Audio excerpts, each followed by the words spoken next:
Add করে দিলাম। দেখো সলিউশনটা কিছুটা ট্রান্সপারেন্ট হয়ে গেল। নিশ্চয়ই কালারটা দেখে বুঝতেই পারছো ট্রান্সপারেন্ট হয়ে গেছে। এবার এর মধ্যে আমি অ্যাড করে দেবো কিছুটা কপার সালফেট সলিউশন।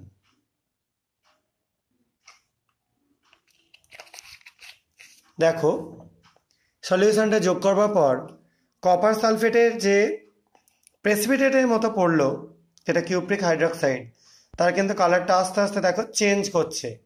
সবাই নিশ্চয়ই ভালো করেই বুঝতে পারছো কালারটা কিন্তু আগের যে ফর্মে ছিল সেই ফর্মে নেই, আস্তে আস্তে চেঞ্জ করছে। এবার আমরা একটু হিট করে নেব।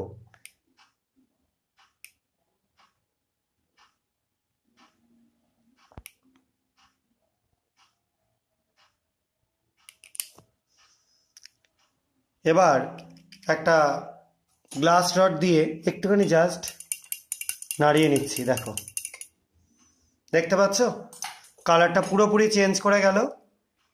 এবং যেটা তৈরি হলো সেটাকে বলা হয় থাকে বাইউরেট কম্পাউন্ডস। প্রোটিনকে কনফার্ম করবার জন্য একদম